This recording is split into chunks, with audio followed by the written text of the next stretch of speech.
include all of them, then we then realize that actually that's all of the universities that they have. Really? Is that So, there's Five universities. so in a Well way, done. it's kind of representative of the it's country. national? Yes, it's a national case studies, and we also look at their documents, not just interview or survey.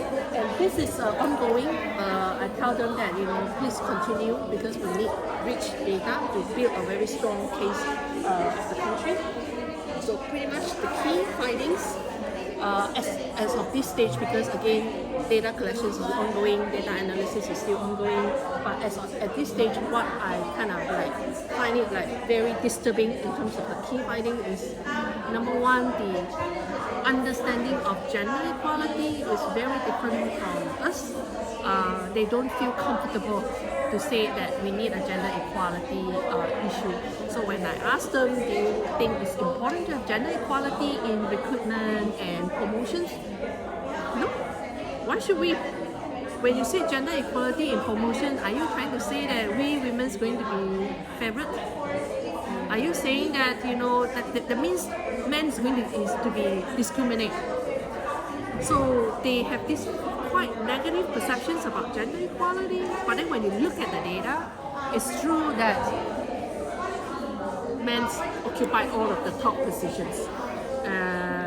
So women are all at the teaching assistant, and then is there a level of acceptance of that structural imbalance in terms of power? So I think I don't know whether it's right to say a level of acceptance, because you don't know what you don't know. Yeah. Because when they so I asked them to tell me your experience when you apply for promotions or things, progressions. Then they do recognize that being women is very difficult. They do recognize the fact that when there's a PhD opportunity arise, my men colleagues can go, no problem at all. But by the time I make arrangements with my husband, who's going to take care of my elderly parents, who's going to take care of my children's the scholarship opportunity gone.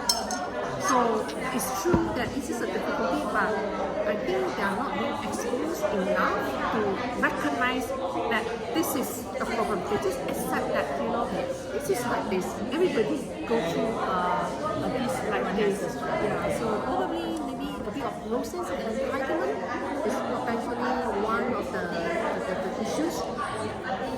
So that's one. Number two, lack of rightly qualified women candidates for higher positions. Women in Laos are less likely to take up further development opportunities if they arise. When I first started, I thought, because I'm from Malaysia, I kind of assumed that how bad can that be? Worst case scenario, you can guess. In terms of number of academics with a PhD, what do you think would be the proportion like? In Laos. And what's the proportion of women students? PhD holder as an academic. Being an academic, I'd say under 10. 5%. because you guys understand the situation.